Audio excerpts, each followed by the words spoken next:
नमस्कार. श्री स्वामी समर्थ अवधूत चिंतन श्री गुरुदेव दत्त. बघा तुमच्याही डोक्यावरती खूप सारं कर्ज झालेलं आहे किंवा तुम्हाला कशासाठी तरी लोन पाहिजे आणि ते लोन पास होत नाहीये. तर त्याच्यासाठी एक सेवा मी सांगणार आहे, की जेणेकरून तुम्ही ही सेवा केली तर तुम्हाला नक्कीच 100% अनुभव आल्याशिवाय राहणार नाही.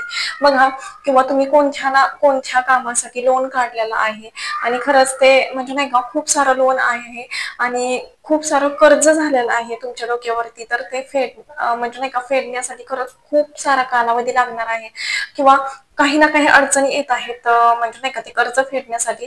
तर नक्कीच ही सेवा करा. बघा भगवान विष्णूंच्या कृपेने तुम्हाला हे कर्ज नक्कीच फेडण्यासाठी मदत होईल.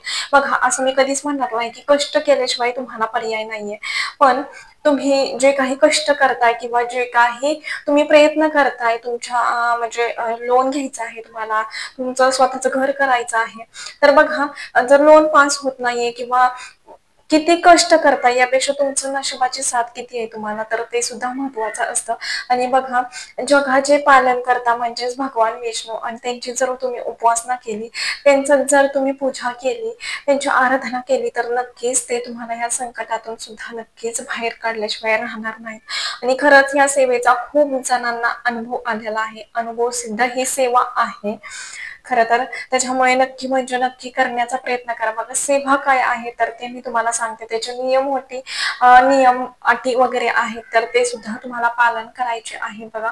पण खरंच जेवढी तुम्ही मनापासून श्रद्धेने सेवा ही कराल ना, तर भगवान विष्णू नक्कीच तुम्हाला आशीर्वाद दिल्याशिवाय राहणार नाहीत. तर सेवा अशी आहे की तुम्हाला 40 दिवस व्यंकटेश स्तोत्राचं पठण करायचं आहे. 40 दिवसात रात्रीच्या 12 वाजता तुम्हाला हे खरं तर सेवा करायची आहे. आता ते 12 वाजताच करायची आहे, त्याच्या आधी नाही, नंतर नाही. शार्प 12 वाजता समजा. जरी तुम्हाला त्याच्या आधी झोप येत असेल, तुम्ही झोपला तरी सुद्धा चालेल. त्याच्या आधी तुम्हाला उठायचं आहे, शुचिर्भूत व्हायचं आहे. बघा तुम्ही झोपणार म्हणजे अंघोळ करून सुद्धा तुम्ही या पूजेला म्हणजे नाही का सेवा करायला बसू शकता. त्याच्यानंतर ना तुम्ही जरी हातपाय तोंड धुवून जरी ह्या सेवेला बसला तरी सुद्धा चालू शकतं. फक्त एवढंच की सेवा करत असताना तुम्हाला 12 वाजता सेवेला सुरुवात करायची आहे बघा. त्याच्यामुळे नक्की म्हणजे नक्की ही सेवा करा. आणि बघा जो कोणी ही सेवा केलेली आहे ना आतापर्यंत, त्यांना खरोखर अनुभव आलेला आहे. भगवान विष्णू खरं तर साक्षात्कार करतात ह्या दिवसात. तर बघा कोणी कोणी 3 दिवसाची ही सेवा करतं, त्याच्यानंतर कोणी कोणी 21 दिवसाची सेवा करतं. काही जणांना लवकर सुद्धा अनुभव येतो, काही जणांना औषधाने सुद्धा अनुभव येतो. आपल्या सेवेवरती खरं तर हे सगळं सर्व काही डिपेंड आहे. पण तुम्हाला एक सांगणं आहे की 40 दिवसाची सेवा करा. बघा तुम्हाला नक्की म्हणजे नक्कीच आता तुमचं एवढं सगळं म्हणजे एवढं मोठं कर्ज आहे आणि तुम्ही जर एवढी कमी सेवा करत असाल तर त्या सेवेला काहीच हे नाहीये. बघा तुम्ही एवढं सगळं देवाला मागताय आणि एवढी सेवा तुम्ही करताय, तर नाही का जेवढी जास्त सेवा, जेवढी जास्त संकट, तेवढी जास्त सेवा आणि तेवढंच आपण त्या संकटातून बाहेर पडत असतो बघा. तर तुम्हाला ही 12 वाजता सेवा करायची आहे. व्यंकटेश स्तोत्राची 21 वेळा व्यंकटेश स्तोत्र म्हणायचं आहे.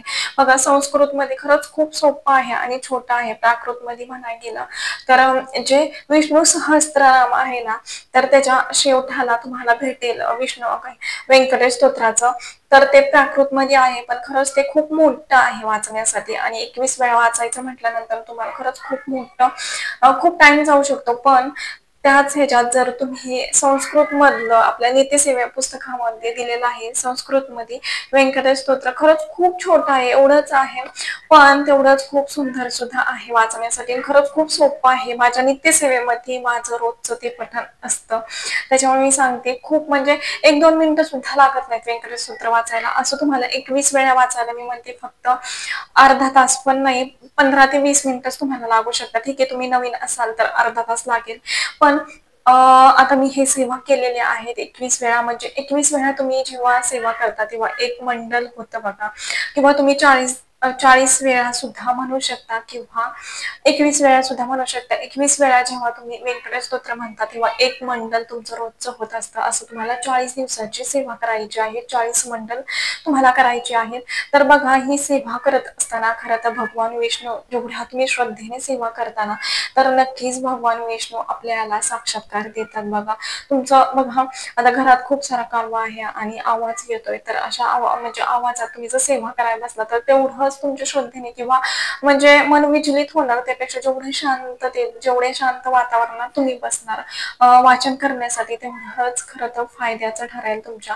आणि बघा ह्या सेवेचा म्हणजे खूप जणांना अनुभव आलेला आहे म्हणून फक्त मी तुम्हाला सांगते की नक्की म्हणजे नक्की सेवा करण्याचा प्रयत्न करा. बघा खूप सारे आता तुम्ही कोणत्या ना कोणत्या कामासाठी लोन काढले, कर्ज खूप झालेलं आहे आणि ते फिटण्यासाठी बघा ज्यांना खरंच ते ज्या संकटात ते असतात ना, ज्यांना खरंच ते कर्ज झालेलं असतं ना तेवढं, त्यांना रात्र झोप येत नाही बघा असं असतं. तर खरंच तुम्हालाही वाटत असेल की तुमचं जे काही कर्ज आहे ते लवकर फिटावं. त्याच्यानंतर ना खरं तर इथं शेजारी पाहुणे आलेले आहेत त्याच्यामुळे खूप सारा कालवा चाललेला आहे. आवाज येत असेल, सॉरी. तर बघा तुम्हाला काय करायचं आहे की 12 वाजता ही सेवा करायची आहे आणि जेवढं तुम्ही सेवा मनापासून कराल ना तर तेवढंच खूप छान. आणि खूप जणांना ह्या म्हणजे नाही काही सेवेचा अनुभव आलेला आहे बघा.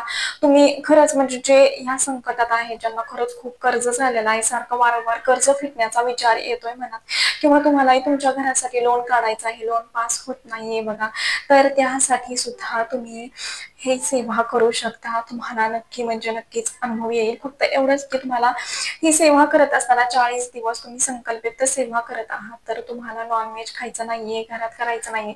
ठीक आहे, घरातले जर ऐकतच नसतील तर त्यांना खाऊ द्यात, पण तुम्ही संकल्पित ही सेवा करत आहात तुमच्या घरासाठी, तर तुम्ही तरी ही सेवा करत असताना खाऊ नका.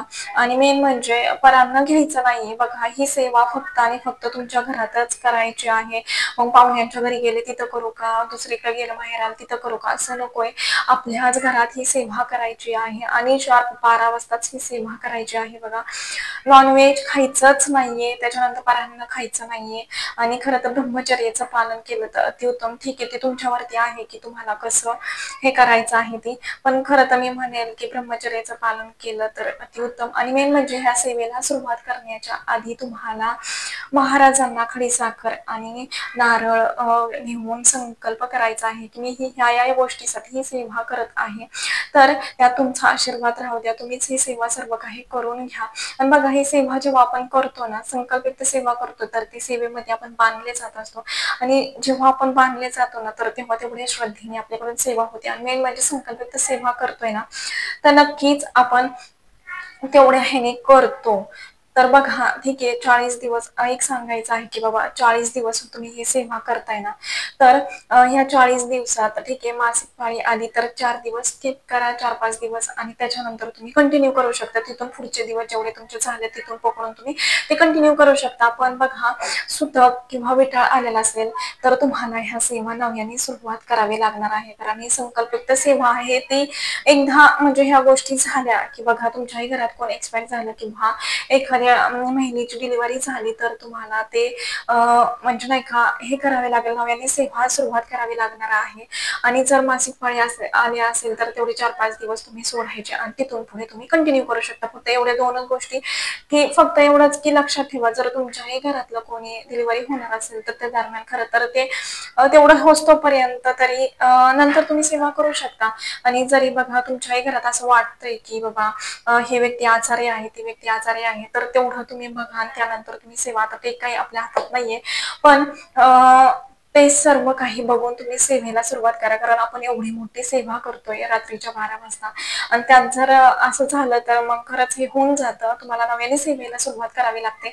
त्याच्यामुळे सांगणं आहे बघा तुम्हाला 40 दिवसाच्या आत नक्की म्हणजे नक्की अनुभव आल्याशिवाय राहणार नाही. माझी नित्य सेवेमध्ये खरं तर ही सेवा रोजची चालू असते. भगवान विष्णू माता लक्ष्मीची सेवा माझ्या नित्य सेवेमध्ये चालू म्हणजे रोज माझी ह्या सेवा चालू असतात आणि खरंच खरंच म्हणजे त्यांच्या कृपेने खरंच खूप सारं व्यवस्थित चाललेलं आहे असं म्हणायला काहीच हरकत नाहीये. बघा आता सांसारिक माणसं आहे ज्यांना खरंच इच्छा असते ना तर त्या कोणत्याही संकटातून सेवा करतातच आणि जेवढी संकट तेवढी सेवा. आणि असंच माझं चाललेलं आहे, जेवढी संकट येतात महाराज जेवढी परीक्षा बघतात ना तेवढी जास्त माझी सेवा होते. असं. तर बघा, हे नक्की सेवा करण्याचा प्रयत्न करा. नक्की म्हणजे नक्की अनुभव आल्याशिवाय राहणार नाही. फक्त एवढा संकल्प करा महाराजांना, ही सेवा माझ्याकडून करून घ्या आणि बघा 12 वाजताच सेवा करायची आहे. आधी करू का, नंतर करू का? नाही. 12 वाजता सेवेला सुरुवात करा आणि असे 40 दिवस तुम्हाला सेवा करायची आहे. कोणी कोणी 3 दिवसाची करतं, कोणी 21 दिवसाची. ज्याच्या त्याच्या प्रारब्धानुसार त्याला ते भेटत असतं बघा. पण खरं तर ही सेवा खरं तर 40 दिवसाचीच आहे. त्याच्यामुळे नक्की म्हणजे नक्की करण्याचा प्रयत्न करा. बघा, तुम्हाला देखील अनुभव आल्याशिवाय राहणार नाही. आणि एक सांगणं आहे, जी संकटात असतात ना, ते कोणत्याही संकटातून ही सेवा करतात. कारण त्यांना ह्या संकटातनं, एवढ्या कर्जाच्या डोंगरामधनं त्यांना बाहेर पडायचं असतं. तर नक्की म्हणजे नक्की सेवा करा. आणि तुमचे काही प्रश्न असतील तर तुम्ही कॉमेंट बॉक्समध्ये सुद्धा विचारू शकता. तर झालेली सेवा मी महाराजांच्या मी रुजू करते. व्हिडिओ आवडला असेल तर लाईक करा, शेअर करा आणि चॅनेलवरती नवीन असाल तर असंच नवनवीन व्हिडिओ पाहण्यासाठी चॅनेलला सबस्क्राईब करा. धन्यवाद. श्री स्वामी समर्थ.